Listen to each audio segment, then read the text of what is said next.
She knew the law, she upheld it. But when a power-hungry cop pulled her over and refused to acknowledge who she was, the situation took a dangerous turn, until karma struck back. The road was nearly empty, just an endless stretch of highway cutting through the darkness. The sleek black sedan glided steadily along the right lane. Veronica Caldwell had been driving for almost an hour, her mind still occupied with the debriefing she had just left. Being the newly appointed director of the FBI meant long hours, endless meetings, tense negotiations, and the constant need to assess every minor risk that could turn into a catastrophe. But she was prepared for that. What she wasn't expecting was the sudden flash of red and blue lights in her rearview mirror. Her fingers tightened around the steering wheel as her eyes flicked to the speedometer. Exactly 65. Not a mile over. No erratic movements, no violations. She knew that for a fact. And yet, the patrol car remained behind her, making no attempt to pass. Exhaling through her nose, Veronica turned on her right signal and smoothly guided the car to the shoulder. Years of experience told her there was nothing to worry about. She had worked with law enforcement her entire career, knew the protocols, understood the system. But when the patrol car stopped behind her, something in her mind tensed. Why was the officer hesitating? As she adjusted her rearview mirror, trying to get a look at him. Finally, the door of the patrol vehicle swung open. The man who stepped out was unfamiliar to her, not surprising. She didn't expect to know every street cop in the state, but something about the way he moved put her on edge immediately. His stance was rigid, his steps deliberate yet heavy. There was a hidden aggression in the way he carried himself. His left hand rested on his belt, fingers curled near his holster. His right hand swung a flashlight, sharp beams of light slicing across the pavement ahead of him. Veronica pressed the button to lower her window and deliberately placed both hands on the steering wheel. "Evening, officer." Her voice was even, professional, revealing not a hint of irritation. The cop looked down at her, his flashlight flicking up to her face. The beam lingered too long, too intrusive. Veronica suppressed an annoyed sigh. This wasn't normal. "May I ask why I was stopped?" She kept her tone steady, void of emotion. The officer chewed his gum, studying her face for a fraction longer than necessary, then spoke lazily. "Registration and license." Veronica didn't move. Her instincts, the ones that had saved her life more than once in her career, told her this wasn't going to be a routine stop. She knew how quickly a situation could spiral out of control. She needed to maintain command before things turned dangerous. "Sir, I'm reaching for my purse on the passenger seat." No reaction. Moving slowly, she retrieved her wallet and handed over both her FBI credentials and driver's license. The officer didn't take them. His gaze lingered on her badge for a second before flicking back to her face. His expression remained unchanged. "FBI, huh?" She nodded. "Yes, sir?" Silence. "Step out of the car." The words were quiet but sharp, like a slap. Veronica blinked. "Excuse me?" The officer took half a step back, but now his right hand hovered near his holster. Tension thickened in the air, pressing against her ribs. There was no reason for this. She had followed protocol, identified herself, complied with his request for documentation. And yet, this man, this officer, was treating her as a threat. She had seen this before. Not personally, not like this. But she had read the reports, seen the footage. She knew how quickly things could turn tragic. She wasn't about to become another headline. Her pulse remained steady, but her mind raced through possibilities. She knew how to survive. She knew every move she made could alter the outcome. But before she could decide on her next step, the officer reached for her door handle. Only then did she understand. This wasn't about a traffic violation. This was something else entirely. But fear didn't dictate her actions, because she had spent her entire career preparing for moments exactly like this, and she wasn't about to back down. The sharp click of the door handle cut through her thoughts. It wasn't fear, not yet, but a razor-sharp awareness. Her left hand shot forward, gripping the inner handle before he could open the door. "Step back," she said firmly but steadily. "You're overstepping protocol, Officer Kearns." Kearns didn't flinch. His grip on the door tightened, knuckles whitening. "I said, step out of the car." Now she heard it. Not just in his words, but in the way he spoke, in his need to dominate, to make her feel powerless, dependent on his will. She had encountered men like him before, but this one had a badge, a gun, and a personality that made him truly dangerous. She tightened her hold on the door handle, her body still, but her mind calculating. For the first time, Kearns hesitated. His lips parted slightly as if he wanted to say something, but he didn't. Instead, he chose a different action, one far worse. He stepped forward, raising the flashlight straight into her face, blinding her, cutting her off from her surroundings, leaving only his blurred silhouette in her vision. The light didn't waver. It didn't shift an inch, trapping her in artificial darkness. "I don't need to explain myself to you," he muttered. She didn't blink. "Actually, you do." Kearns' jaw tightened. His lips pressed into a thin line, but the beam didn't move. Yet his confidence wavered. Her words had unsettled him. He wanted her to be afraid. But fear was something Veronica Caldwell refused to feel. She wouldn't let him take full control of this situation. "Then let's call your supervisor and see if he agrees," she said calmly. The words were ice cold, each syllable laced with quiet confidence. Kearns didn't respond. The flashlight wavered. The beam shifted away. But before she could exhale, a loud bang shattered the air. His hand slammed down hard on the roof of her car. The sharp, crude smack echoed through the empty road like a punch to the chest. "I said, get out." For the first time, her gaze truly focused on him. She memorized every detail. Her fingers itched to grab her phone, but she didn't move. She knew how easily any sudden motion could be misinterpreted. She had seen it happen too many times before. Her hands remained visible. Her stare was steel, cold, assessing, the same look she gave suspects during interrogations. "You're making a mistake."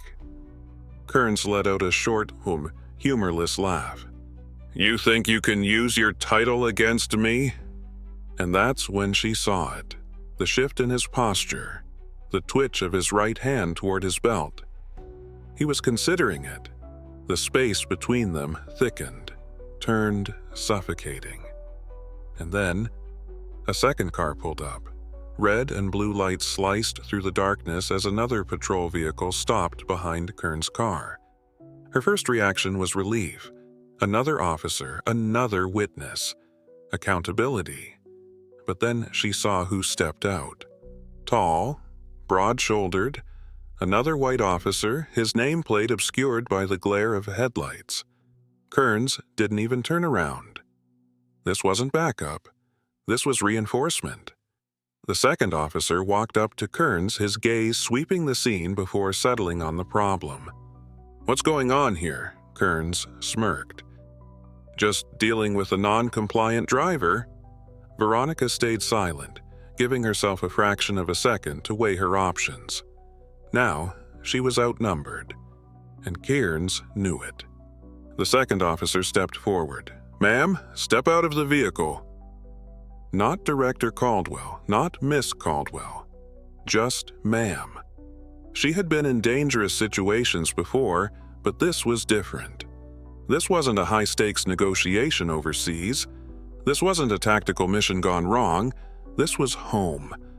And right now, home felt just as dangerous. She inhaled slowly, calculating. By tomorrow, it wouldn't be her facing scrutiny. It would be them. She felt the tension settle deep in her bones, heavy, suffocating. Behind her, the second officer stood silent, a display of quiet solidarity. This wasn't about law enforcement. This was about power. Her fingers rested on the steering wheel. She could read them like an open book. They wanted escalation. If she complied, she was at their mercy. No good options. Tension thickened in the air, turning dense with anticipation. She knew they were watching her every move under a microscope. She knew any misstep could become justification for actions later labeled as necessary force. She couldn't show weakness, but she couldn't give them an excuse either. "Ma'am."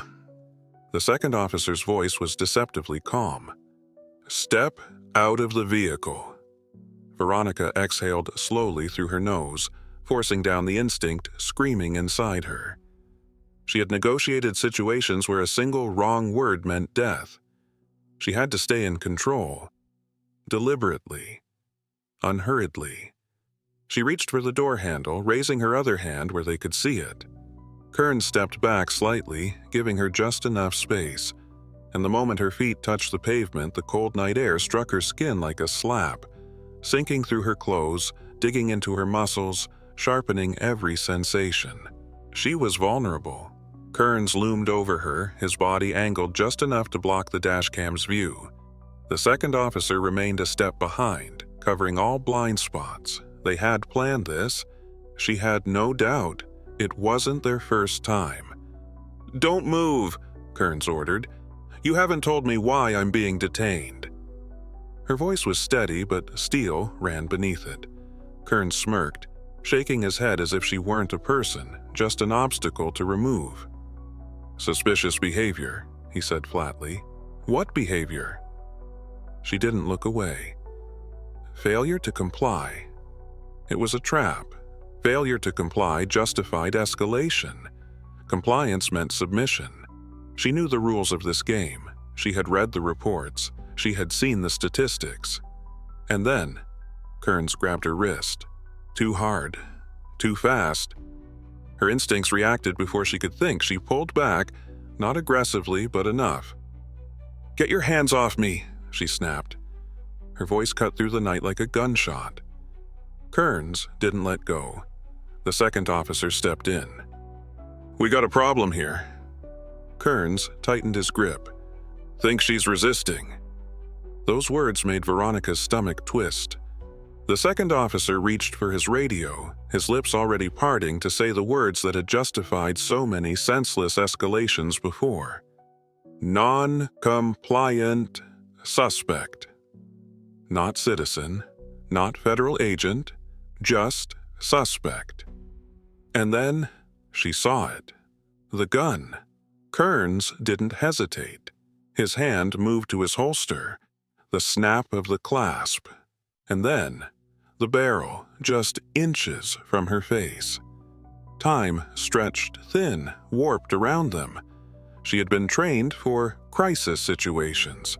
She had faced warlords, domestic terrorists, ruthless criminals. But this wasn't war. This was an empty road in the middle of the night. And she was unarmed. A crushing weight filled her chest. Not fear, not for herself. For every name she had ever read in those reports. For those who never got to tell their side of the story. Her vision narrowed for a split second. She opened her mouth, choosing words that could have been her last. But before she could speak, a voice sliced through the night. "Hey, I'm recording this." The tension shattered like glass. Those words weren't just words. They were power. Someone had seen. And more importantly, someone had proof. Kearns didn't lower the gun. But his body wavered. A flicker, small, but she caught it. Hesitation. A quick glance to the side, to the source of the voice. She followed his eyes, turning her head slightly. A man stood at the edge of the road, phone held up, the screen's glow reflecting in his glasses. He was at a safe distance, but close enough to capture everything. Close enough to make sure this moment wouldn't vanish into the shadows like thousands before it. "You sure you want to do this, officer?" His voice was calm, but Veronica heard the weight in it. Not a threat, a reality. Kern's jaw clenched. He said nothing. The second officer stepped forward, slower now, calculating. They weren't in control anymore. She saw it in their eyes. The shift, the panic pressing against their authority. They were used to silence, to impunity. But this was different. This was recorded. Kearns exhaled sharply. His fingers still gripped the gun's handle, but his next move would decide everything. Veronica knew she had to push. "Lower your weapon!" Her voice cut through the air, hard as steel. Kearns didn't move. His breathing was shallow, his mind scrambling for an exit. The second officer's radio crackled. "Unit 47, status check." Another beat of silence, and then sirens. Faint, but getting closer. Backup, but not the kind they needed. Kearns' grip loosened. His hand dropped slightly. He didn't holster his weapon, but he wasn't aiming it at her anymore. He turned to the second officer. "Make him stop recording." Veronica's stomach clenched. She knew what that meant. The second officer moved toward the witness, his hand drifting toward his belt. "No, not this time." Veronica stepped forward, her voice cracking like a whip. "Touch him, and I will personally charge you with obstruction of justice." That stopped him. For the first time, uncertainty hung in the air. The balance of power had shifted, just slightly, but enough. The sirens were deafening now. Kearns was no longer looking at her, he was looking past her, at the approaching lights. She knew that look. Desperation, and desperate men made reckless choices. She had seconds, only seconds, to get out of this alive. Would it be enough? The sirens howled, echoing against the empty road. Red and blue strobes painted the night in chaotic swirls. Several patrol cars screeched to a halt. Doors flung open, officers stepped out. Tense, cautious. Hands hovered over holsters, but weapons remained sheathed. They didn't know what they were walking into. Veronica didn't dare move. She could see the witness standing motionless. His phone's red recording light glowed, an unblinking eye capturing every second. Kearns still held his gun. But the arrogance, the unwavering confidence had drained from his face. Now, there was something else. Panic, calculations, fear of consequences. And then, one name cut through the tension like a bullet. "Caldwell." It came from one of the officers, a lieutenant, judging by the insignia on his uniform. He recognized her instantly. The situation shifted. The second officer tensed, his mouth opening, but no words came out. He understood. Everything had changed. The lieutenant's gaze swept over the scene. Veronica stood with her hands raised. Kearns still gripped his gun. The second officer stood frozen in hesitation. And then, the sharp click of a camera. The witness kept filming, documenting every second. Veronica slowly lowered her hands, not in surrender, in defiance. Her voice was firm. "Lieutenant, I want these officers placed under arrest, right now." The second officer took a step back. "Wait." But Veronica cut him off before he could finish. No more words. Her voice was a razor, slicing through any excuse he was trying to form. "I know what this was, and so does he." She gestured toward the witness. The camera remained locked on them. She saw the gears turning in their heads, analyzing, weighing the consequences. This was bigger than a bad stop. This was career-ending for anyone who tried to bury it. Kearns understood first. His fingers finally uncurled. Slowly, controlled. He let the gun slide back into the holster. His face burned red, fury twisting his features. He met Veronica's gaze, but this time, she wasn't the one afraid. "This is a misunderstanding," he muttered. His voice was quiet, hollow, like he already knew how pathetic the excuse sounded. Veronica tilted her head slightly. "Oh? Then let's clear it up at headquarters." She turned to the lieutenant. "Call Internal Affairs. Call the DA. This isn't going away." The second officer swallowed hard. His face paled. He knew they had lost. The lieutenant finally moved. A sharp nod to the nearest officer, a single click of handcuffs shattered the night. Kearns and his partner were no longer the hunters. Now, they were the ones answering for their actions. Kearns exhaled sharply. "You've got to be kidding me." His voice was raw, thick with disbelief. The kind of disbelief that hits a man who has always gotten away with it. Until now. Veronica didn't flinch. "You pointed a gun at the director of the FBI, Officer Kearns." She let the words sink in. "Let me know if you'd like to add resisting arrest to your list of charges." She had spent her entire career watching justice almost happen, watching cases drown in bureaucracy, watching victims become suspects. Not tonight. Kearns's breaths were shallow as the cuffs locked around his wrists. The second officer didn't resist. He just stared at the ground, like a man who finally realized he had bet on the wrong side. The lieutenant turned to her. "Director?" His voice was careful. She didn't hesitate. "Get them out of my sight." And just like that, it was over. Or at least this part was.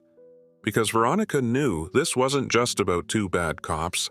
This was about the system that allowed them to thrive. And she wasn't about to let it go. But what happened next? That was bigger than this night. The handcuffs on Kearns' wrists weren't just cold metal. They were the weight of consequences he had dodged his entire career. He stood frozen, disbelief twisting his face as officers led him and his partner toward the waiting patrol cars. He still thought this wouldn't stick. Veronica had seen that look before. Men like him always believed themselves untouchable until they weren't. She inhaled slowly, forcing herself to stay in control. Anger wouldn't serve her now. Action would. The witness still stood at the roadside, his phone now lowered, though the recording continued. He met her gaze. "You okay?" His voice was genuine. Veronica nodded. "Thank you." He hesitated. "They do this all the time. Just not to someone like you." The words hit harder than she expected. Because he was right. This wasn't new. She just had the power to do something about it. More officers arrived. Some looked at Kearns and his partner with barely concealed disdain. The lieutenant who had taken control of the situation turned back to Veronica. "Director Caldwell," he began carefully, "do you want to press charges personally, or—" Veronica shook her head. "This isn't personal. It's systemic." She met his gaze, unwavering. "I'll be filing an official report first thing in the morning, and I want Internal Affairs involved immediately." The lieutenant exhaled, rubbing the back of his neck. "Understood." She wasn't finished. "I also want full access to their disciplinary records. Complete transparency." He hesitated. Veronica's stare didn't waver. "If you think I'll let this disappear, then you don't know who you're talking to." Silence. Then a reluctant nod. "I'll make the call." "Good." Her voice was cold, uncompromising. This wasn't about a single traffic stop. It was about all the ones that were never recorded. The video made the news before sunrise. It spread across social media, dissected frame by experts, crashing into the system with relentless force. By noon, the Department of Justice had announced an official investigation. Kearns was stripped of his badge and charged with assault with a deadly weapon. His partner was placed on indefinite suspension. The police department released a statement, one of those carefully crafted damage control responses, full of vague reassurances. But the world had already seen the truth, and truth had consequences. Veronica watched the reports from her office, fingers steepled under her chin. The story spread like wildfire. She knew what would come next. Calls, press conferences, political maneuvering. There would be people pretending to care while silently wishing she had just let it go. But she wasn't letting it go. Her phone vibrated. An unknown number. Normally she wouldn't answer. Tonight she made an exception. "Director Caldwell?" She recognized the voice instantly. The witness from that night. "I just wanted to say, I appreciate what you're doing. Most people wouldn't." Veronica leaned back in her chair. A slow breath left her chest. "Most people don't have power." A pause. Then, quieter but firm, "But I do." And for the first time in a long time, she felt something close to hope. Because justice doesn't happen in silence. It happens when people refuse to look away. So make sure you listen. If this story moved you, share it, speak, and never let the truth stay hidden.